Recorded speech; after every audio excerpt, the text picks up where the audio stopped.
What's going on, guys? Welcome back to Painfully Honest Advice. So in this video, I want to go ahead and share with you guys how I would go about investing $10,000 in the stock market. Now here's the thing, the stock market has been extremely volatile in this last couple weeks here, and it's hard to say what's going to happen in the short term because we do have an election coming up. We're still in the middle of this pandemic, and some of those biggest stocks and the FANG stocks out there are being hit pretty hard because at this point I do believe that there's a correction going on in the market and some of these stocks are just overvalued. Now guys, here's the thing. When you're looking at investing in the stock market, there's many different things that I go ahead and focus on, but I do focus on a long-term strategy. So I'm going to go ahead and share with you guys basically what I would do if I was investing $10,000 in the stock market today.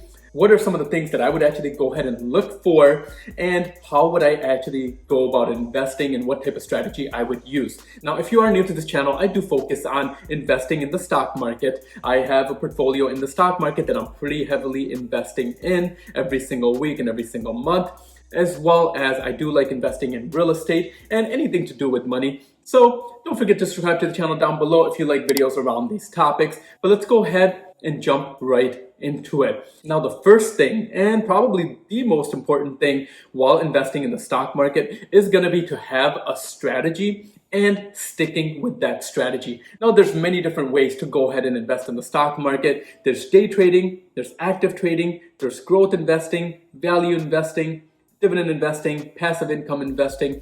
So there's many different ways to go ahead and invest in the stock market. Now, the way and the strategy that I would go ahead and choose, and this is basically how I invest in the stock market right now and how I've been investing for the last year, is a dividend growth strategy. Now guys, I'll be honest with you. I've traded in the stock market for about 10 to 15 years. I've traded options, I've traded futures, I've invested actively, I've day traded in the stock market.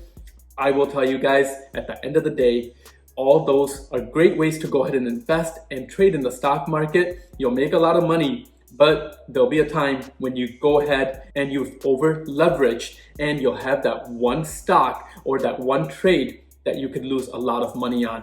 Now, I've made a lot of money, but I've lost a lot of money. I mean, there's one day that I actually lost over $30,000, and that was probably about 7 to 8 years ago. And at that point, that was a lot of money to me. So short-term trading, day trading is really not my thing. Honestly, I would not recommend that. I focus on a long-term strategy. And here's the thing, with the strategy that I'm focused on with dividend growth stocks, there's multiple different ways to go ahead and make money with this strategy. So why I like it is because you're making money by investing in strong fundamental companies that are paying out dividends. So you're earning income with the dividends. So at the end of the day, it's nice because you have income coming in by investing in these stocks, and dividends are usually paid on a monthly or quarterly basis, as well as you're making money from the growth of that stock. So a lot of the stocks that I invest in all pay out a dividend, as well as they have a huge growth potential. So when the stock price goes up over time, I'm making money that way as well. Now, additionally, along with that,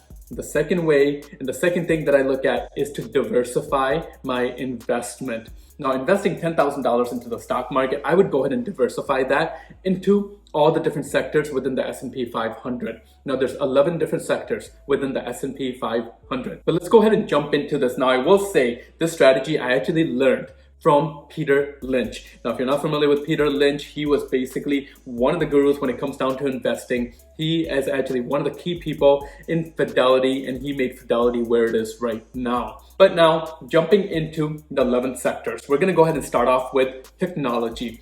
Now, technology is probably one of the biggest sectors out there, and one of the sectors that's really been booming lately. Because of this pandemic, the technology sector really has not been hit. If anything, it's higher now than it was pre-pandemic. So with the technology sector, I would go ahead and invest 20% into the technology sector. So $2,000 out of the $10,000, I would invest in technology. And out of that, I would actually invest in 2 stocks that I personally really like and I have in my portfolio. The first stock is gonna be Apple, and the second stock is gonna be Nvidia. Now, these are both stocks that are some of the top 10 stocks out there when it comes down to the market cap. Basically, with both of these companies, they have a lot of growth potential. And when you're focused on long-term growth and focused on dividends, both of these stocks fit that criteria. So they both pay out a dividend. as well as they have a huge potential to go ahead and grow over the next 10 plus years. So these are the two stocks I would invest in. I would probably do 75-25.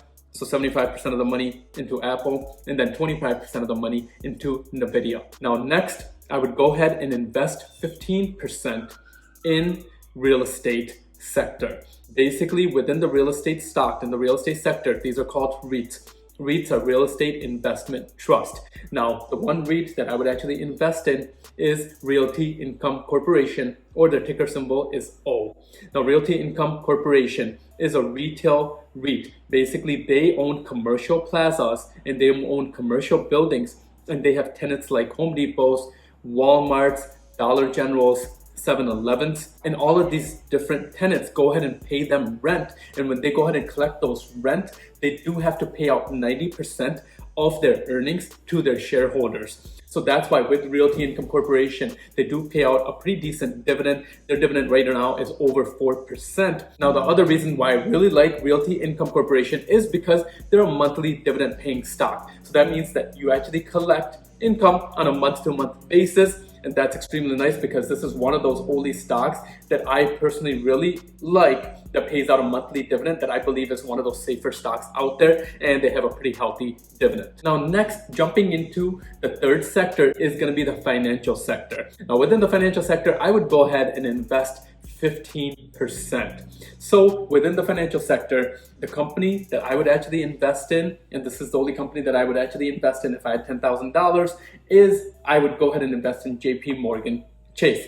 Now here's the thing, the banking sector is one of those sectors that I personally believe is recession proof. And JP Morgan Chase is one of the largest banks out there, and they make money through many different channels. Now, I really do like this company because they're basically one of the innovators when it comes down to banking. I've personally worked in the banking sector myself, and JP Morgan was always one of those banks that I actually wanted to go ahead and work for because they were known for their technology.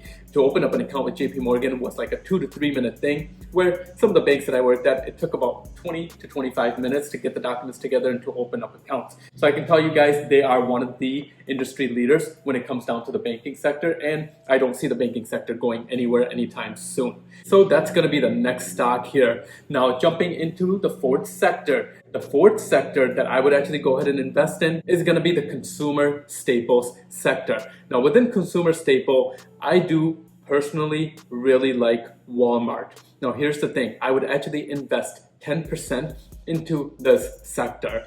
Now why I like Walmart is because Walmart does pay out a dividend. So that's extremely nice. And they've been paying out a dividend for a very long time. They're actually considered a dividend aristocrat. Basically, they've been paying out a dividend for over 25 years. So I do like the dividend side of it because I know my dividend is safe. Plus, Walmart is actually getting into the online retail world with Walmart Plus. Now, Walmart just released Walmart Plus, and they're actually doing a subscription model where you do have to pay $98 a year. Just like Amazon, and it's actually cheaper than Amazon, and they're going with direct competition with Amazon. So I do like the potential growth here for Walmart because they're already a brand name that people already know and people already trust. So I do see that they're going to take a big slice out of Amazon in the long term. So that's the next stock that I would invest in. And now just jumping into the next sector here, the fifth sector that I would invest in, and I would invest 10% in this sector as well. That's going to be communications. Now, in communication, my favorite company, and if you've already been on this channel, you probably already know what that is, but that's going to be AT&T. Now, here's the thing with AT&T. AT&T has been hit tremendously. Basically, AT&T went ahead and took over and acquired DirecTV, and DirecTV honestly just failed. And in regards to the other merger that they did acquire was Time Warner Cable. Now, Time Warner Cable was a great merger for AT&T, and that's actually very profitable. Now, in regards to AT&T, why I really like the stock is because they're actually paying right around a 7% dividend currently. And that's a really, really healthy dividend for a stock that's consistently been paying out a dividend for over 25 years. So this is another one of those dividend aristocrats. I can tell you guys, a 7% dividend is a very high dividend for a stock like this. And just watching the stock and doing my analysis on the stock, everything on the downside has already been factored into their stock price. And the upside, I don't believe that's factored in yet. as long as AT&T can go ahead and pay off their debts and they just stay consistent with what they're doing, I think they'll be fine long term. AT&T does own HBO, HBO Max, so they are into the video streaming services, as well as they do have essential businesses out there as well. They make a lot of money through the AT&T wireless communication, as well as through other channels. But next, jumping into the sixth sector is going to be healthcare. Now in healthcare, I would go ahead and invest 7% in healthcare. And in healthcare, I'm going to go with the top dog out there, and that's going to be Johnson & Johnson. Now Johnson & Johnson is a company that owns many different drugs that are basically essentials in every single household. Now with Johnson & Johnson, they're another one of those dividend paying stocks that does pay out a monthly dividend, as well as long term, 10 years from now, I do see Johnson & Johnson being able to grow. But next, jumping into another stock and another sector here, the next sector here is going to be consumer discretionary. Now consumer discretionary, I would go ahead and invest 7% in consumer discretionary. Now within consumer discretionary, my favorite stock is going to be Home Depot. So I would invest 7% in Home Depot. Here's the thing with Home Depot. They're another one of those strong dividend companies. And while we had this pandemic, real estate has been on the boom. And the thing with Home Depot is they own that market space. Basically anything to do with home improvements, Home Depot owns that space. Now, in regards to Home Depot as well, this is one of those sectors, and this is one of those stocks, I should say, that I just don't see Amazon or one of those other big players going ahead and being able to take over, because I do believe you are going to need brick and mortar space for home improvement products like this. So this is not something that can just turn and go online. But next, jumping into the next sector here is going to be industrials. Now here's the thing, I would go ahead and invest 7% into industrials as well.